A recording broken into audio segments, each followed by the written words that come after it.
I welcome you to learn English. ரொம்ப சிம்பிளான ஒரு கிராமர் ஸ்ட்ரக்சர். எனக்கு தெரியும், ஐ நோ. எனக்கு எப்படி தெரியும், கேள்வியை மாத்திரம். How I know. Okay, how அப்படின்னா எப்படி, ஐ நோ எனக்கு தெரியும், எப்படி எனக்கு தெரியும். ஸோ ஹவு ஐ நோ அப்படிங்கிறது grammatically wrong. How do I no, that is correct. Okay, how do I no. இந்த டூ அப்படிங்கிற வேர்டை நல்லா ஞாபகம் வச்சுக்கோங்க. இது பன்மை, அதாவது ப்ளூரல் எங்கெங்கே வருதோ அங்கே வரும். அதே மாதிரி ஐ அப்படிங்கிற வேர்டுக்கும் வரும். உங்களுக்கு தெரியும், யூ நோ. உங்களுக்கு எப்படி தெரியும். ஸோ ஃபஸ்ட்டு சொன்ன மாதிரியே ஹவு யூ நோ அப்படின்னு சொன்னால் தப்பு. How to you know, how to you know, உங்களுக்கு எப்படி தெரியும். அவர்களுக்கு தெரியும், தே நோ. அவர்களுக்கு எப்படி தெரியும், அதே சென்டென்ஸ் ஸ்ட்ரக்சர் தான். அவர்களுக்கு எப்படி தெரியும், ஹவு டு தே நோ. அடுத்தது நமக்கு தெரியும், வி நோ. நமக்கு எப்படி தெரியும், சேம் ஸ்ட்ரக்சர். அப்படியே மனசில் அந்த ஆன்சரை சொல்லி பாருங்கள். நமக்கு எப்படி தெரியும், how do we know. How do we know, நமக்கு எப்படி தெரியும். இப்போ நம்ம பார்த்த கேள்விகள் how do we know, how do I know, how do they know, இது எல்லா கேள்விகள்லையும் டூ வருதா. ஸோ ப்ளூரலுக்கு டூ, அதாவது பன்மைக்கு டூ. இப்போ சிங்குலர் ஒருமை யூஸ் பண்ணால், இந்த வியூ இந்த இடங்களில் ஹீ ஷீ இந்த மாதிரி வார்த்தைகள் வந்துச்சுன்னா அந்த கேள்வி எப்படி வரும் அப்படிங்கிறத பார்க்கலாம். இப்போ பார்க்க போகிறது எல்லாம் சிங்குலர். அவருக்கு தெரியும், ஹீ நோஸ். ஹீ அப்படின்னா அவர், நோ அப்படின்னா தெரியும். சிம்பிள் ப்ரெசன்ட் டென்ஸில் இந்த வாக்கியம் இருக்கிறதுனால சிம்பிள் ப்ரெசன்ட் டென்ஸ் ரூல் இங்கே அப்ளை ஆகிருக்கு. நிறைய வீடியோஸில் சொல்லியிருக்கிறேன். அதாவது சிங்குலர் சப்ஜெக்ட், இந்த நோ அப்படிங்கிற வேர்புக்கு முன்னாடி இருக்கிற வார்த்தை சப்ஜெக்ட். ஓகே, சிங்குலர் சப்ஜெக்ட் ஒருமை வந்துச்சுன்னா வேர்போட எஸ் ஆட் பண்ணணும். பன்மை வந்துச்சுன்னா வேர்போட எஸ் ஆட் பண்ணக்கூடாது.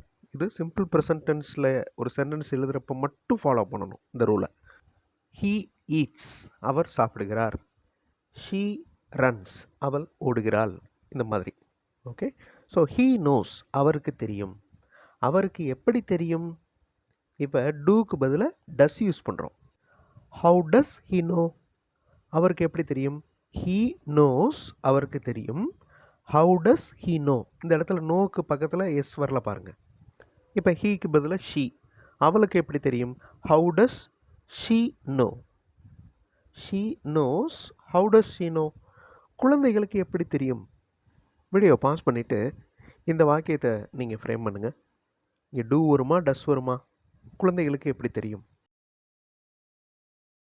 ஸோ நம்ம முதலே பார்த்தோம், பன்மை வந்துச்சுன்னா டூ, சிங்குலர் ஒருமை வந்துச்சுன்னா டஸ். நான் என் ஸ்டூடெண்ட்ஸை ஈஸியாக ஞாபகம் வச்சுக்கிறதுக்கு சொல்லிக் கொடுப்பேன். அதாவது டஸ் அப்படிங்கிற வார்த்தையில் கடைசி எழுத்து என்னது, எஸ். அப்போ இந்த சிங்குலர் அப்படின்னு ஞாபகம் வச்சுக்கோங்க. ஓகே, டஸ் அப்படின்னா சிங்குலர், டூ அப்படின்னா ப்ளூரல். இப்போ அந்த மாணவனுக்கு எப்படி தெரியும். இந்த கேள்வியை நீங்கள் ஃப்ரேம் பண்ணுங்கள். வீடியோ பாஸ் பண்ணிவிட்டு அந்த மாணவன், அப்போ ஒருத்தர் தான் singular. How does the student know. The அப்படிங்கிறது அந்த அப்படிங்கிறத குறிக்குது. நெக்ஸ்ட், அந்த பறவைகளுக்கு எப்படி தெரியும். வீடியோ பாஸ் பண்ணிடுங்க. இந்த கொஸ்டினை ஃப்ரேம் பண்ணுங்கள்.